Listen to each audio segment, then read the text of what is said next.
पार्थाय प्रतिबोधितां भगवता नारायणेन स्वयं व्यासेन ग्रथितां पुराणमुनिना मध्ये महाभारतम् अद्वैतामृतवर्षिणीं भगवतीम् अष्टादशाध्यायिनीम् अम्ब त्वामनुसन्दधामि भगवद्गीते भवद्वेषिणी। नमोऽस्तु ते व्यासविशालबुद्धे फुल्लारविन्दायतपत्रनेत्र येन त्वया भारततैलपूर्णा प्रज्वालितो ज्ञानमयप्रदीपः प्रपन्नपारिजाताय तोत्रवेत्रैकपाणये ज्ञानमुद्राय कृष्णाय गीतामृतदुहे नमः। सर्वोपनिषदो गावो दुग्धा गोपालनन्दनः पार्थो वत्सः सुधीर्भोक्ता दुग्धं गीतामृतं महत्। वसुदेवसुतं देवं कंसचाणूरमर्दनं देवकी परमानन्दं कृष्णं वन्दे जगद्गुरुं। यं ब्रह्मा वरुणेन्द्ररुद्रमरुतस्तुन्वन्ति दिव्यैस्तवैः वेदैः साङ्गपदक्रमोपनिषदैर्गायन्ति यं सामगाः। ध्यानावस्थिततद्गतेन मनसा पश्यन्ति यं योगिनो यस्यान्तं न विदुःसुरासुरगणा देवाय तस्मै नमः। देवाय तस्मै नमः। देवाय तस्मै नमः।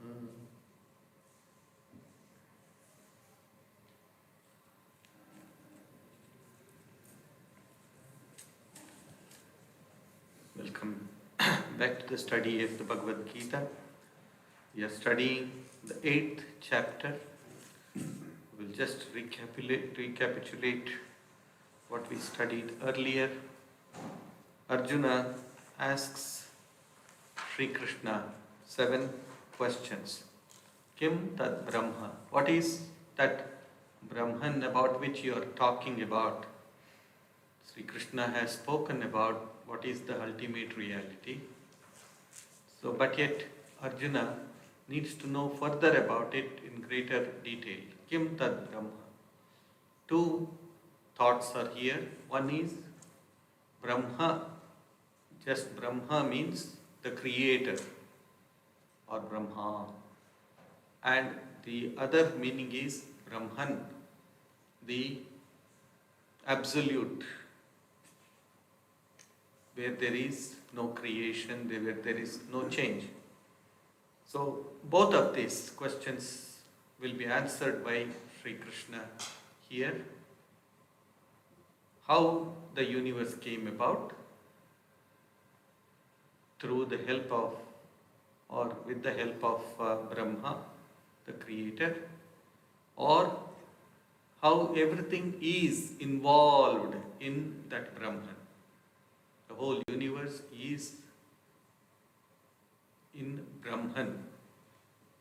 So that is the idea. Kim adhyatmam? He asks that question. What is the spirit in manifestation? Adhyatma. What is the spirit? What is it that we are seeing in everything? What is it that makes everyone move? What is it that makes everyone function in this universe? That is the second question. Third is Kim karma? What is action? That means what is right action and what is wrong action? Is there ultimately anything called right and wrong? That's a question which we all ask ourselves. If everything is Brahman, if everything is the divine, where is the question of right and wrong? That is a question that needs to be answered. Therefore he says, how did this concept of work itself come? How did Brahman, who is non-manifest, that means when the real nature of Brahman is unmanifest, how did that come to work? How did that entity start working? What made it work? That is the idea. What made it create the universe? Why is this variety in this universe? What is the meaning behind all of this? Sometimes some people who have worked for a number of years, they ask us this question. It's a very common question. What for need we do to work? What is the meaning of work at all? Sometimes they are so frustrated that they just do not want to engage themselves in any activity, just lazing around and doing nothing. That's what they want to do. So, is there any purpose at all in this creation? This is a question that Sri Krishna tries to answer. Kim karma. Then adhibhutam.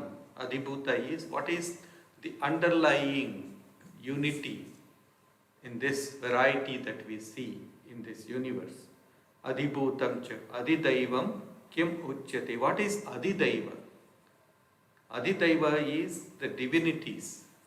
We talk about Indra, Varuna, and other deities and all that. What is the need for all of those deities? Why do we have to perform all those worships that we do? Is there any need at all? It's true, sometimes some enlightened people ask this question. Well, if God knows what I need, why at all should I pray? Why should I pray at all? Indeed, if you know or if you are convinced that God knows everything and that everything happens according to the will of the divine, we would not pray for anything at all. You would only pray that we have the presence of the divine in us all the time. So that is what he says here. Kim adhidaivam. Why do we have to take recourse to the worship of the different deities? And then he says adhi yajnaha. In those days, in Sri Krishna's time, the Vedic sacrifices were still being performed. Vedic rites and rituals used to be performed. So, adhi yajnaha, he says, what is the spirit that is underlying all of these sacrifices? Why should at all anyone perform these sacrifices? Dehe asmin dehe kaha. Who is it that is residing in this body? All throughout our life, we are aware that we are, I am. So who is this I that is always saying I, even though the body changes, even though our mind changes, our intellect also undergoes a lot of change, yet what is it that is always talking to us and saying I am here, I am here. And then he asks another question, prayana kalecha katham neyaha asi. So, why at the time of death, how should one think of the divine, or what will make us think of the divine at the time of death? Is there no release for this soul at all? So all these questions are being asked by Arjuna to Sri Krishna. So Sri Bhagavan, that means the Lord, he started by saying Aksharam Brahma Paramam. The real nature of Brahman is that it is immutable. Kshara means that which is subject to decay. That which does not decay, that means that which does not reduce at any time. See, our bodies get reduced, tall people and very well-built people, and when they are aging, you will see that they have become smaller and smaller. They shrink, isn't it? So, that means there is this decay, this shrinkage in us. So, he says that Akshara, but the Brahman is unshrinkable. It is undecaying. Brahma Paramam. Adhyatmam, the second question that Arjuna asked, what is Adhyatma, what is the spirit that is manifesting in this being, in this body, is Swabhavaha. Swabhavaha. This is a beautiful word, Swabhavaha. One's own state or one's own nature is indwelling. What is one's own real nature? That one is divine. That one is part and parcel of Brahman. That is our Swabhava. We sometimes identify ourselves with the passions that we have, or with the defects, or with the excellence that we have. I will say I am, somebody will say that he is or she is very highly educated. Oh, I am very educated. I am. You associate that education with yourself. Sometimes you'll say, I am an angry person. So all these qualities, they do not belong to you. That is parabhava. That means it is external nature. But swabhava, that is your real nature, is that you are the Atman, you are the self, you are the immutable self. So, Aksharam Brahma, we discussed this in great detail. Bhuta bhava budbhava karaha visargaha karma sannitaha. Bhuta bhava budbhava. What brings all objects into being is the creative act of the divine. That is known as, that creative act is called as work, yajna or karma. So Sri Krishna mentions later Adhibhutam Ksharo Bhava in the 4th verse. He says Adhibhutam Ksharo Bhava. Adhibhuta, the material nature of the embodied being is that it is Kshara, it is perishable. Earlier he said Akshara, that which is not perishable. And now he says, what is perishable? The material nature is, that is the nature that is with the 5 elements out of which the whole universe is created, is the Kshara, is perishable, changeful. And then Purushascha Adhidaivatam, that which underlies all the divinities, all the different deities, etc., is the indwelling spirit or cosmic soul. That soul is existing everywhere, even in the Devas also. And then Atra Dehe Ahameva Adhiyajna. In this body, I am indeed that which underlies all worship. I am the worshipped, and the worshipper is also myself. That is why in the 4th chapter we studied Brahma Arpanam, Brahma Havihi, Brahma Agnau, Brahmana Hutam, Brahma Eva Tena Gantavyam, Brahma Karma Samadhina. Brahma Arpanam, the ladle with which you serve the food, is also Brahman. Brahma Havihi, the oil, the ghee that you use in cooking, that is also Brahman. Brahma Agnau, Brahmana Ahuta, you cook the food in fire, that is also Brahman. Ahutam, it is offered to the Jatara Agni, that means the fire in the stomach. So that is also Brahman. The fire that is within me is also Brahman. The fire that I cook the food in is also Brahman. Brahma eva tena. What is the meaning of all of this? Why are you mentioning all of this? Because Brahma eva tena gantavyam. The ideal is to reach to that Brahman alone. Everything is offered by Brahman to Brahman. Brahma karma samadhina. In that state of karma samadhi, in that state of deep samadhi, you will realize that everything, all these actions are being done by Him, by the Divine, and it is being done for the Divine. That is the idea. Anyway, so Dehe Adhiyajna. So it says that is the one object of all worship is with the body and mind is the Divine Himself. Antakale chamameva smaran muktva kalevaram yah prayati samadbhavam yati nastyatra samshayaha. In the 5th verse said, whoever thinks of me alone, even at the time of death, attains to my state. Mam eva smaran muktva. But he uses one tricky word there. Cha. And he says, but. Cha also means but. But he says, antakale mam eva. It is to say that you will not be able to remember me unless and until you have the habit of remembering me.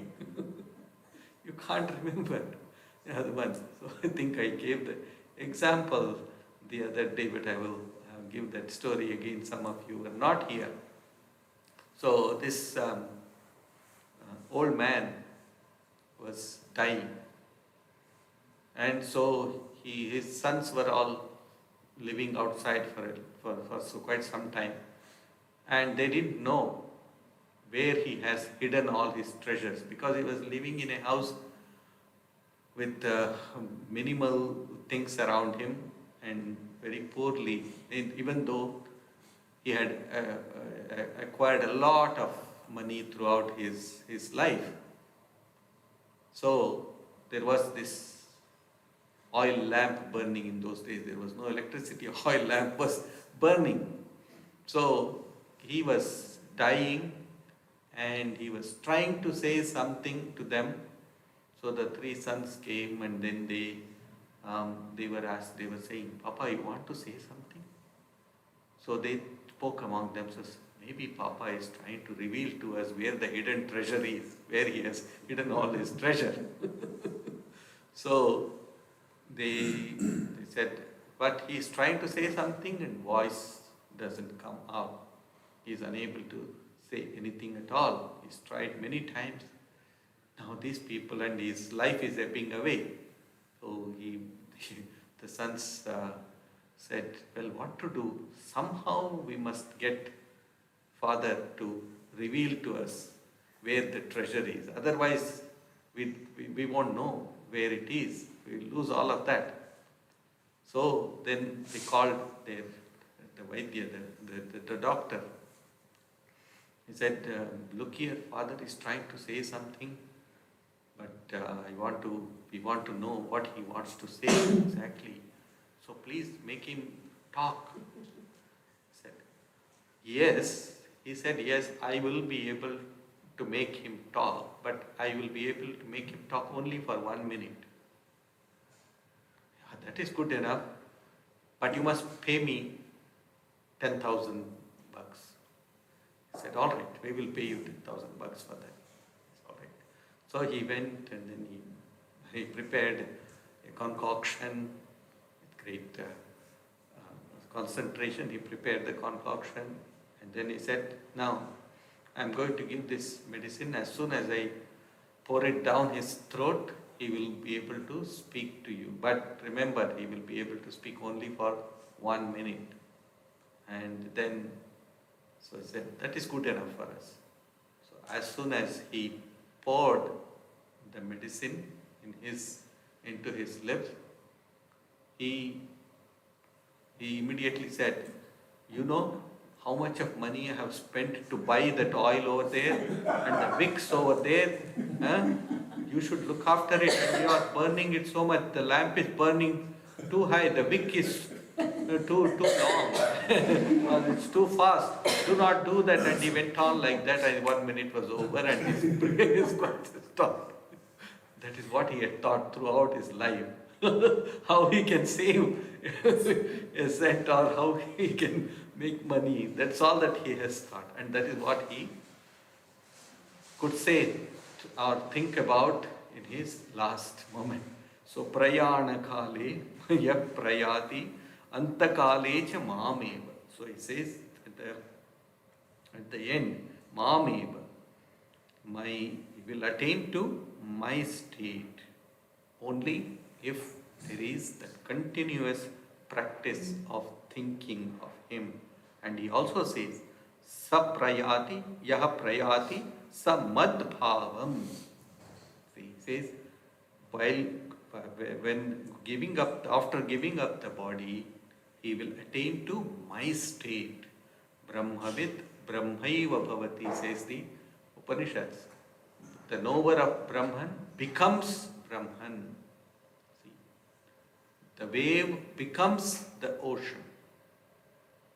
The wave and the foams that we see in the ocean, everything belongs to the ocean. It rises and has its existence for a while, and then it goes back and gets merged into it. That's what he says here. So a knower of Brahman, after abandoning the body, will attain to my state, will become myself. So there is no doubt about this. This is the assurance that is given by Sri Krishna is, do not doubt this. I assure you that this will happen to you. But there is a caveat. The caveat is that you need to keep my remembrance continuously at all times. One part Sri Ramakrishna used to say, in the morning when you wake up and in the evening when you before you sleep, remember me wholeheartedly with 100% of your attention. You remember me. And then when you have to start working, when you have to go to do your work, keep that remembrance, 25% of the remembrance at one corner, and you perform all of your work. Whenever you get a little time, go back to that corner that is the thought of the divine, and then meet the Lord, and then go back again, work. And then when all the actions are finished, then you go back and live with him 100%. Very easy method, but difficult to do, no doubt.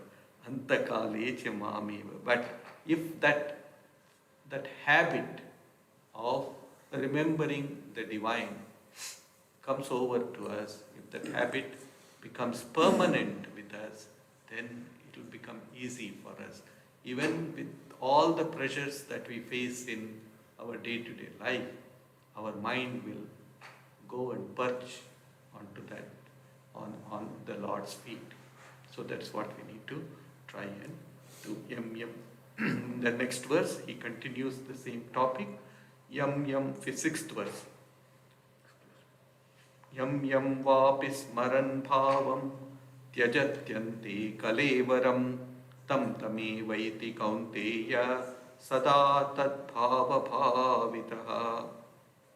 Yam yam vapi smaran bhavam. O son of Kunti, says, whatever object a person thinks of at the time of death, having been absorbed in its thought all through, he attains to that object alone. We have innumerable incidents in the life of devotees of the Lord, wherein they have remembered the name of the Lord and they have merged themselves with the divine completely. Merged with them completely. Again, there are people who have been devoted, but at the time of death, they remember something else. So we have two examples in our Puranas, in our mythology. One is that of King Bharata.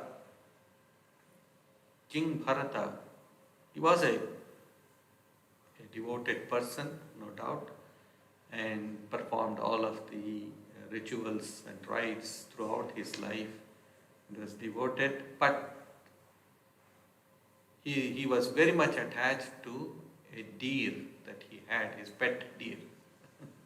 So at the time of death, he only started thinking of the deer. What will happen to the deer of his? So the Purana says Mythology says that after, when he was reborn, he was born as a deer because his thought was of the deer. Again, Ajamila, the story of this very, very wealthy person called Ajamila, but a miserly person, Ajamila.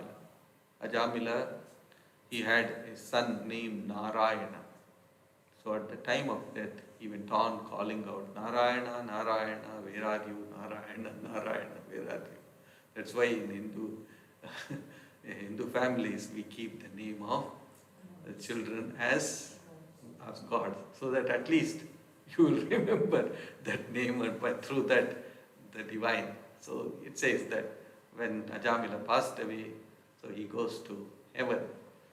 And then everybody is surprised. This fellow was so miserly throughout his life, and he was so wicked in his life, and how is it that he came? So they went and asked Vishnu, the Lord Vishnu said, how is it that he is here? Well, I didn't have a choice. He chanted my name at the last minute, so I had to bring him to this heaven. So, yam yam vapi smaran bhavam tyajatyante kalevaram tam tame vaiti kaunteya sada tat bhava bhavita. Now, in the same subject, he says, Tasmat sarveshu kaleshu mam anusmara yudhyacha mayyarpitamano buddhir mami vaishyasi asamshaya. Tasmat, therefore, that means if you have understood the caveat that I have put before, Sri Krishna says, Sarveshu Kaleshu, that means at all times, Mam Anusmara, remember me. Remember me. You fight the battle of life. This whole life is a Mahabharata war. We are all waging a Mahabharata war. The war sometimes is within our family, sometimes outside the family, sometimes within our own mind. We are waging the wars. Mahabharata war is just a symbol, that's all. But it's an example for us to follow.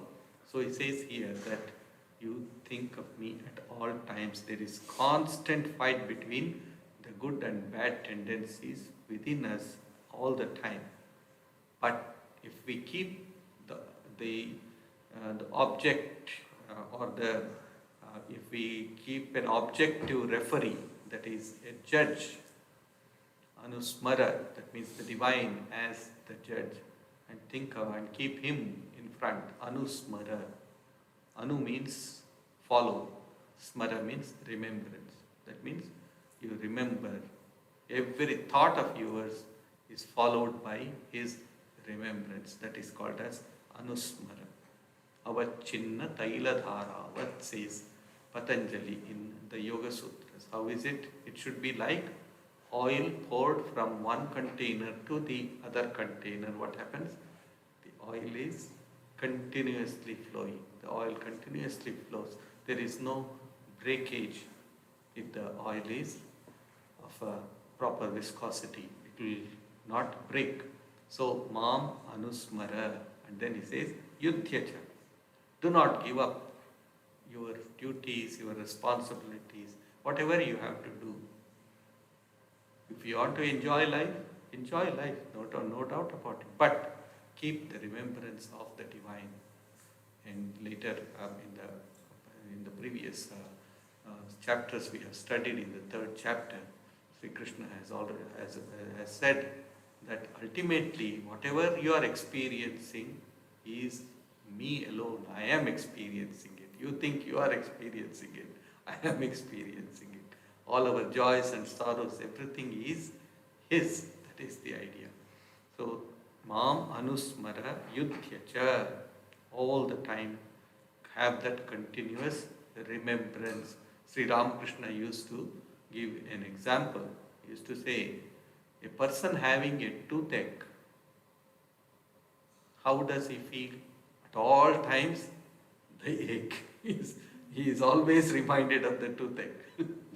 May not be other aches, but especially toothache, it will always remind you that I am here, take care of me.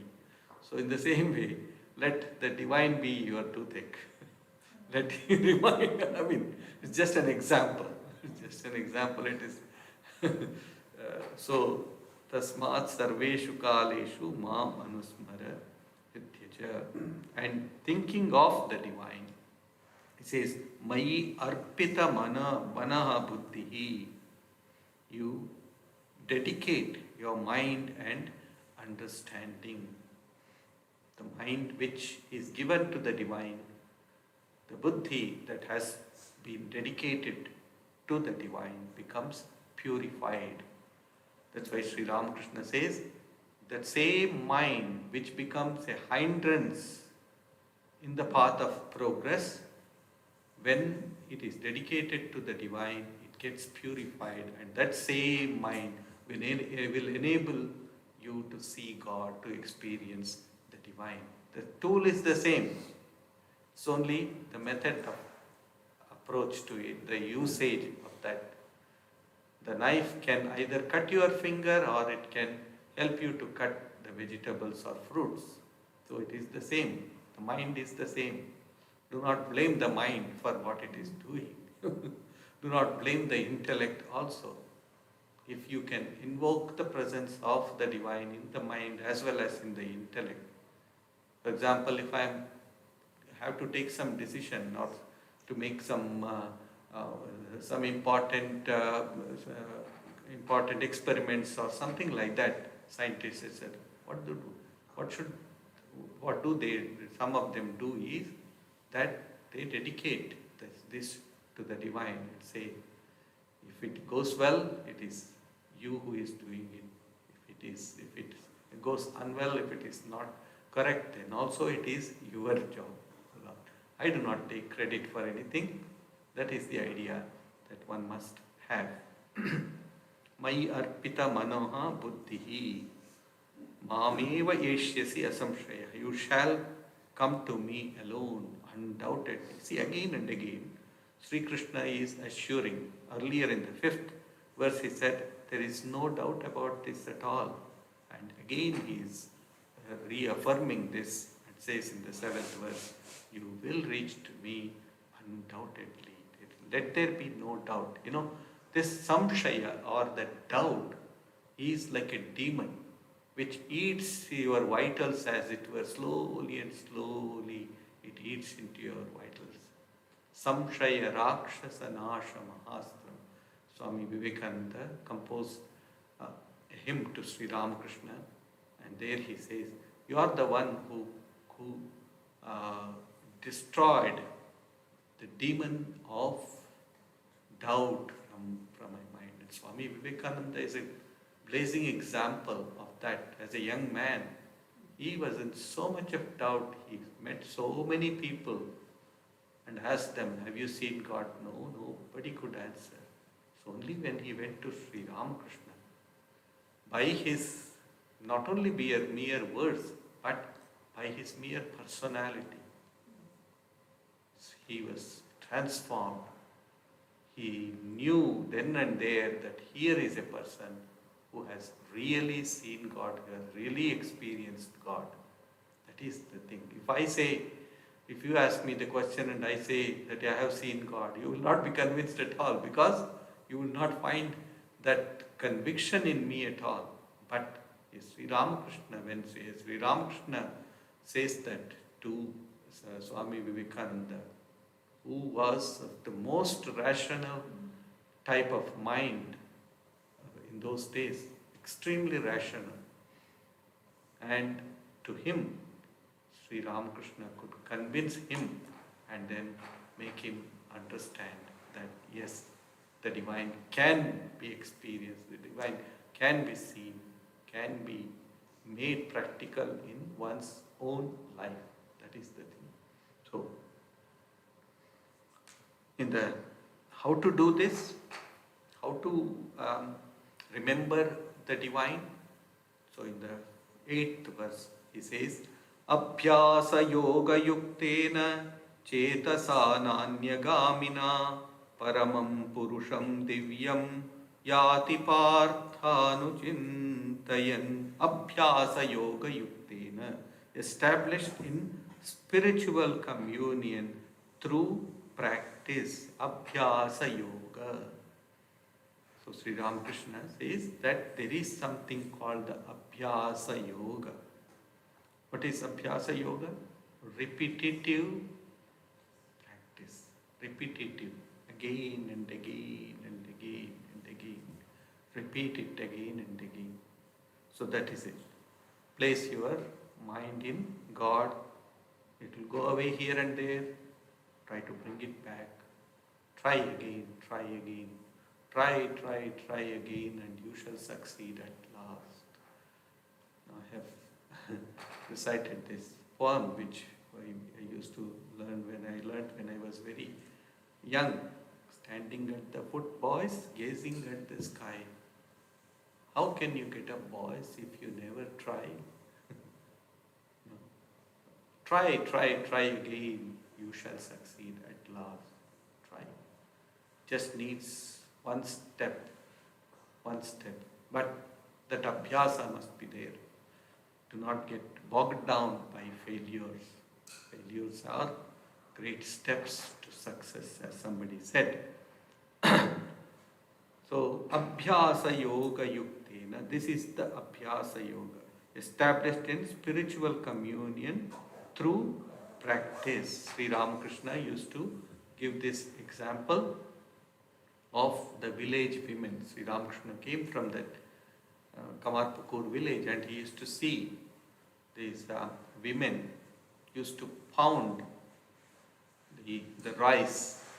They used to pound the rice. There was somebody would be standing and then pounding the rice with a foot, and then this another lady would be seated, and she will be having a stall, and she has a baby to nurse. She is nursing the baby.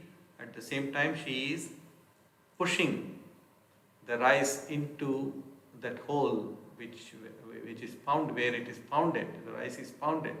She is pushing it over there, and at the same time she is talking to the customers. Oh, you owe me this much money. And then she is telling her older son, see, give uncle this money back, this much money back. And so she is calculating also. She is asking, calculating, feeding her baby, again pushing the rice over this. See, Sri Ramakrishna was very observant. And so he says, see, how could she do that? Through abhyasa, practice. She knows very well. Her concentration, one part of her mind is totally concentrated on pushing the rice.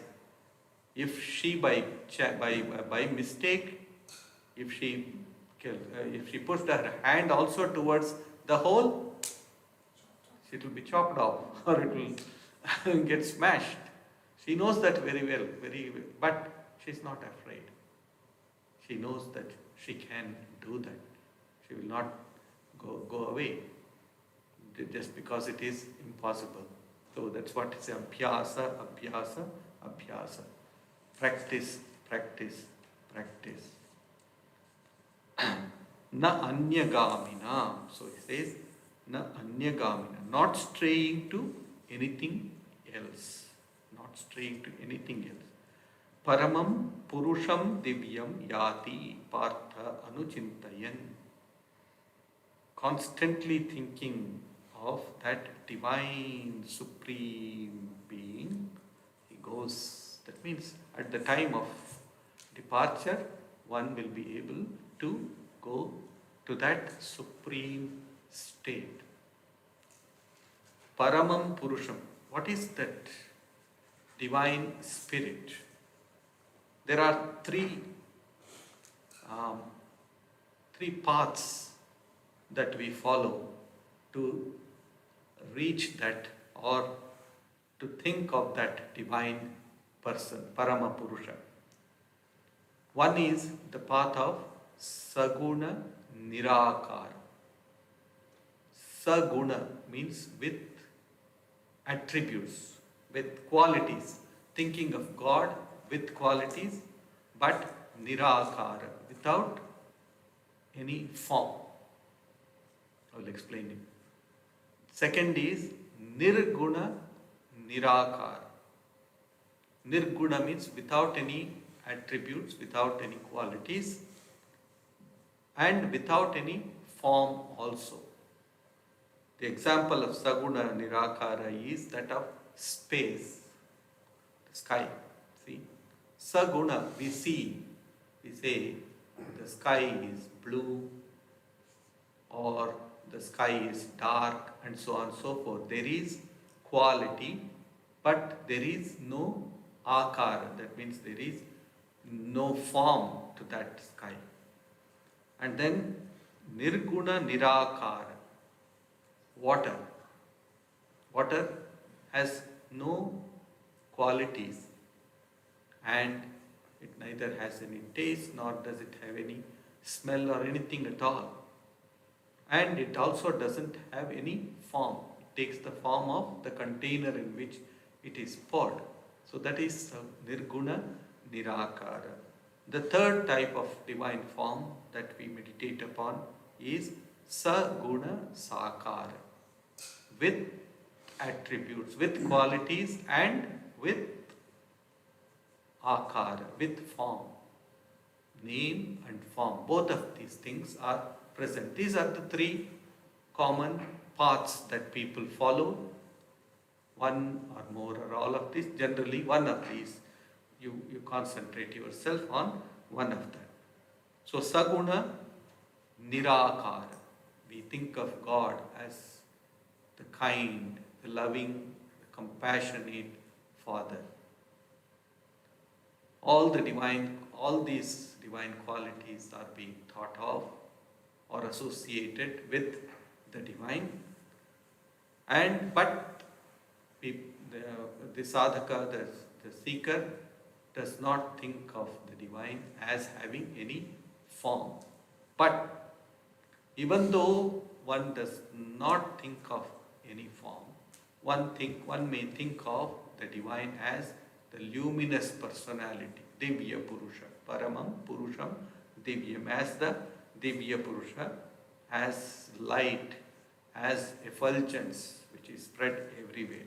So they meditate upon God as light within their heart and as the compassionate being. So Sri Krishna tries to say here that when a person at the time of departure, when one has meditated like this, then at the time of departure what happens? That light that is limited within oneself will expand and merge into the Absolute and become one with the Absolute. And then one's body falls off and one gets merged into the Absolute. That is the Saguna Nirakara Dhyana.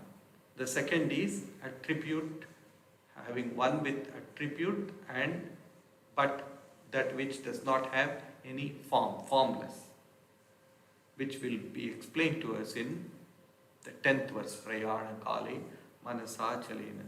That is, meditating on God in this manner, one merges the mind. That is, you are not thinking of God as with attributes, or you are not thinking of God with any form. Something like, if I can be bold enough to say, like the Vipassana that you do, there you are not thinking God with form or without with form or anything, or with attributes or anything, but that easiness is there. But this is a little more. What happens there is the mind which is trying to meditate, it gets merged in that Absolute. Yatra mana amana bhavanti, says the Upanishads, where the mind becomes a non-mind. Prapancha upashamam shantam chaturtham manyante.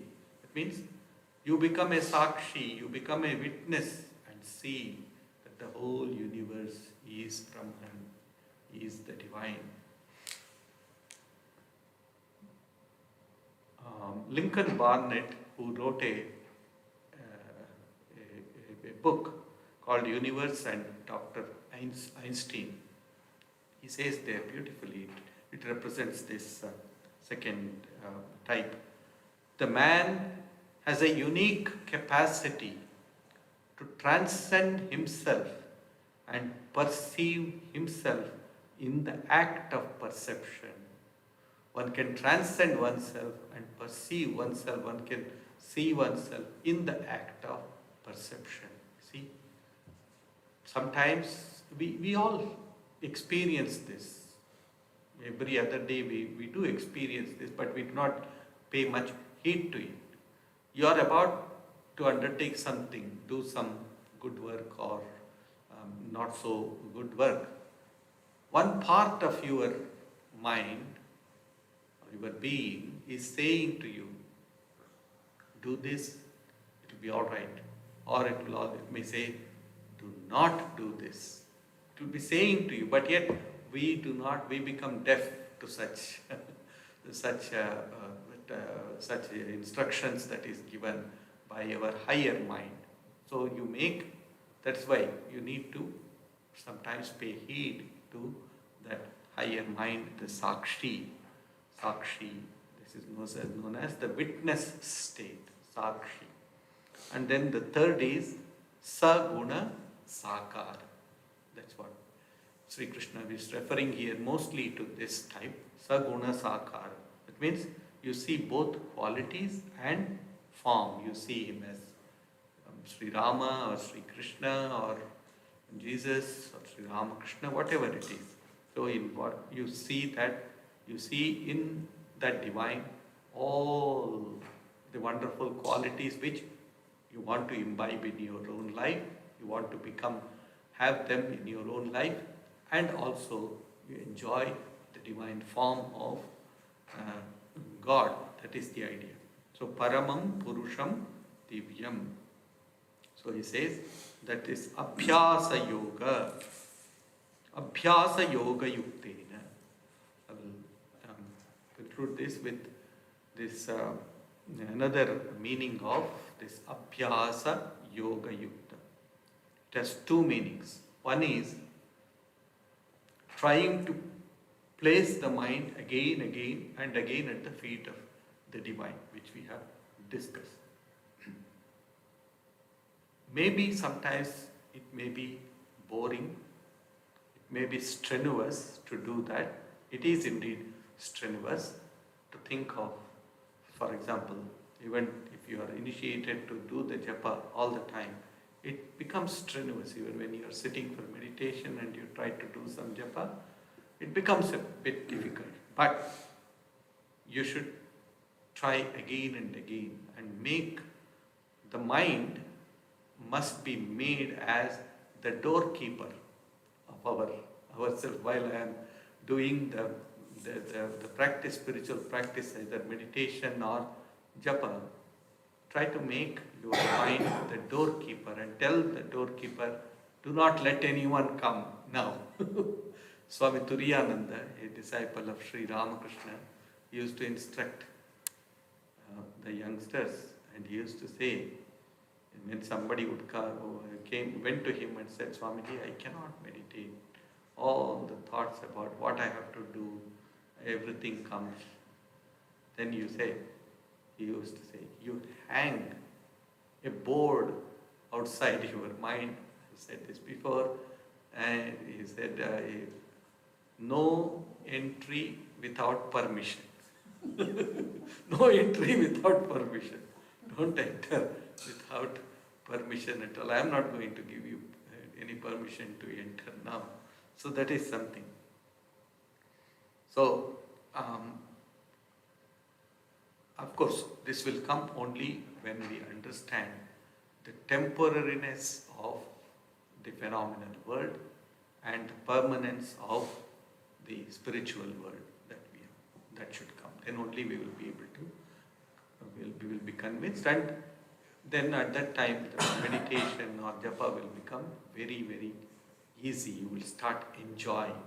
You will feel as if you have missed a meal. In the same way you will feel if you have not done the practice, you should be able to miss that. So that is one Abhyasa Yoga. The second type of Abhyasa Yoga is through the Ashtanga Yoga, that is the Raj Yoga or Ashtanga Yoga, Yama, Niyama, Asana, Pranayama, Pratyahara, Dharana, Dhyana and Samadhi. So there are 8 steps, there are actually 7 steps, and the 8th is the goal. So there you need to practice all of them with great intensity. Yama, that means control of the external organs. Niyama, that means of the control of the internal, the mind, etc. Asana, trying to sit. You see, when we were young, one of our Swamis who was our leader, so to say, he used to tell us, see, when you go and sit for meditation, you say to yourself, come what may, wherever the mind may go, I am not going to move from this seat for the next 15 minutes. You start with 10 minutes, you would say, and then extend it to 15 minutes, then extend it to half an hour, then to 1 hour. Slowly and slowly you will see that association of sitting there on a particular seat will not allow you to wake up or to go away. Yes, your mind may wander here or there, but your posture will not be disturbed. That is asana. Then pranayama, of course, control of the breath or regulation of the breath. Then pratyahara, removing your mind away from the objects. And then dharana, then keeping your the ideal firm in your mind. So all these practices, these are also called as Abhyasa Yoga. This is also called Abhyasa Yoga. Then when you are adept in all of that, then Samadhi will be there next door to you to enter. So Pratyahara, Dharana, Dhyana, Samadhi. So in the next few verses, 3 verses, Sri Krishna talks about the how to after abhyasa, what kind of abhyasa should I practice? What kind of practice I should undertake? We have described it in some detail, but Sri Krishna will show us the path in the next few verses, which we will take up next Sunday. Shantakaram bhujagashyanam padmanabham suresham vishwadharam gaganasadrisham meghavarnam shubhangam lakshmikantam kamalanayanam yogiridhyanagamyam vande vishnum bhavabhayaharam sarvalokaikanadam. Om Shanti Shanti.